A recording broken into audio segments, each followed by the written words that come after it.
Well, in this Moron Reviews, we're going to do Rules for Radicals by Saul Alinsky. Now, some of you may know about this book, Rules for Radicals. You hear the things like, Obama read this and all these things.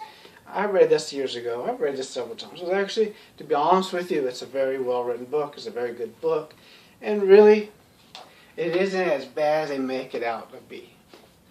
In my opinion, chapter 4 is probably one of the better chapters because it tells you about communication. And I think everybody should learn about how to communicate. I'm not talking about as how I'm communicating now.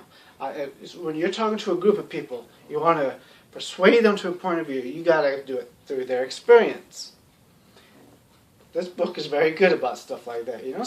There's, the guy, obviously, you get the picture of this guy is. But it's not like what people think. For example, he mentions like African Americans. People, there are some African Americans who complain to him. People think they eat fried chicken and watermelon. So he told them, well, how about this? Why don't you show up in a park with a bunch of fried chicken and watermelons? Basically making fun of their stereotypes. And there was another one, basically passive resistance. They go, I kind of disagree with. Basically, they go to a movie theater because they're kind of not very. This is, of course, in the 60s and 70s. You go to the theater and then you start passing gas. That I don't agree with. Now, these Antifa and social justice warriors, they're not exactly going by this playbook. Okay, they're not, and you really should read this. I think you should. It'll tell you, in the beginning, tactics, the genesis of tactical proxy, the way ahead, it means, some of the things he says is, of course, not ethical things you'd want to do. But because Antifa, let's face it, Antifa is for, what's the best way to explain what they are? I thought of it before. Savages.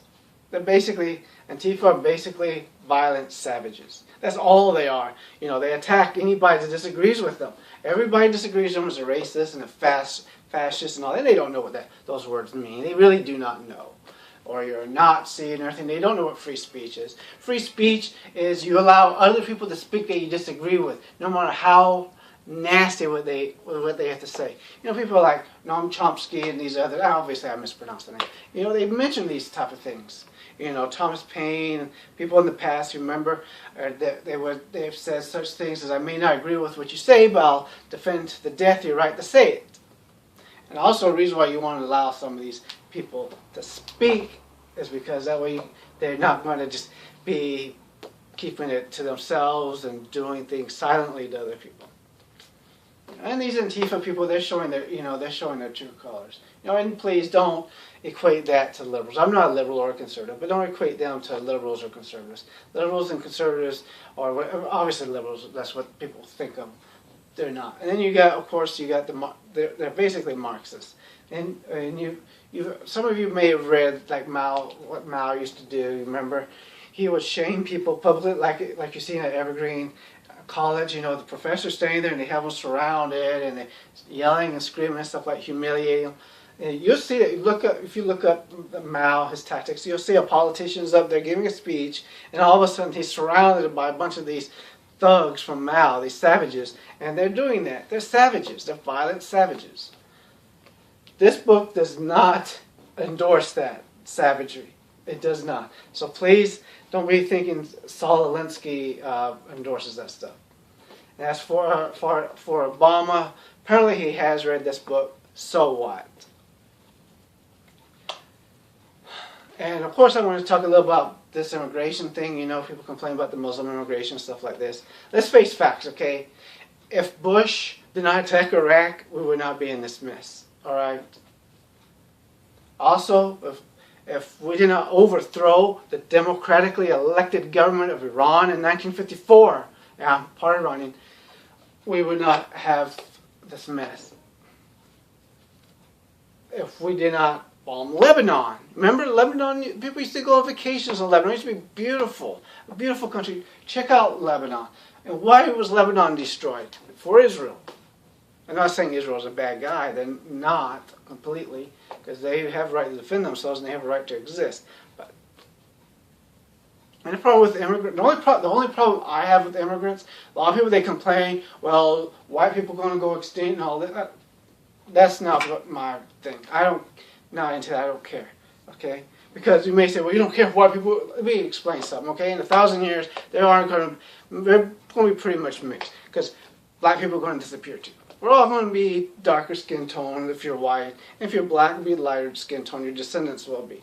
I don't care about the race mixing. I don't give a damn about that. I just don't care. My problem is most of the illegal immigrants that are coming in are, not all, but most of them aren't, that sharp. They make me seem smart. And that says something. Look at them as they're in Europe, as they're coming across the border from Mexico. And the fact that they're coming in illegally should tell you the type of people they are. Other than that, I really don't have a problem with immigration. People should be allowed to go to any country they want and live. But the problem is you cannot just allow... First world nations cannot just open their borders willy-nilly and just let everybody in. Eventually, it would come to a breaking point, and then, I think you know what's going to happen. You remember the Dark Ages? I'm not saying that's going to happen, but I'm just saying. But again, you should check out Rules for Radicals. It's actually a pretty good book. And all this stuff about immigration, I personally don't care if people marry someone of a different ethnicity. I don't know why people even care now. It's 2017 at the time I'm making this video, and people still care about that. Why? Why? But Antifa, they are savages. I'm sorry, but I'm not sorry. Antifa, I am sorry for how they behave. Look up Antifa. They attack. I want to try to put something in the description about an article I read about them. Just an interesting article. But never mind. I'm not going to do that.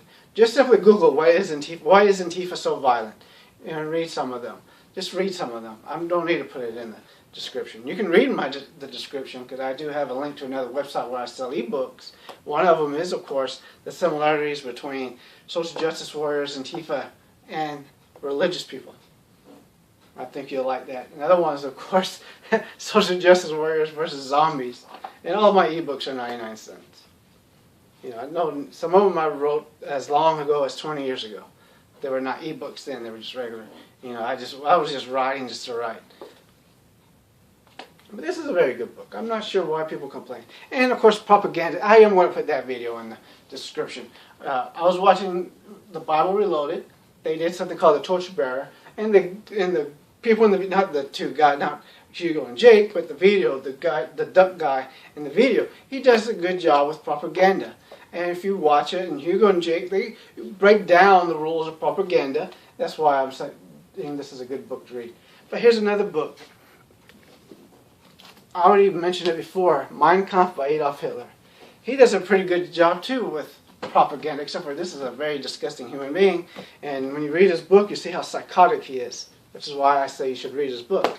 It's a disgusting human being. But anyways, it breaks down the propaganda. Like, for example, one thing Hitler mentions is that during World War I, because he was a soldier in World War I, some of you know that, he had a huge head injury, which may be why he went crazy insane. He should have been locked up in a mental institution. But anyways, here he mentioned that, German propaganda, they had the British and the Americans, especially the British, because Americans didn't come in 1917. But anyways, they had them saying that the British are cowards, they're weak, they're wimps. As soon as there's a battle, they're going to run away from you, and they're not going to fight you. They're scared, and they're going to run away. So of course, when the Germans are engaging with the British and even the Americans and the British did not run away. You know how the British were in the 40s. Of course, the Europeans and the British don't really have the balls of their ancestors. But anyways, let's not get into that. You know how they're giving up a lot of their rights, right? But anyways, let's not get into that. But, he mentions that, that was kind of disheartening to the Germans. They're fighting these guys who are supposed to be cowards, and they keep fighting. Then he mentions the flip side. The British and the Americans, however, had Germans, walking out crooked with a battle axe dripping with blood. They had the, dressed like all of them with the Hungarian. Attila the Hun, his group, that battle armor and everything. Like they're just bloodthirsty, looking for people to kill. And then so when the British, even when the Germans were intentionally not trying to harm anybody, just trying to scare the British or American soldiers, they remembered the propaganda they've heard. So they just kept fighting harder against the Germans. They weren't too willing to surrender because the propaganda they've heard is that the British were bloodthirsty. And that's what you get with these Antifa and all these folks. That's the type, they get their propaganda, their filth, mainly from this book, not this book.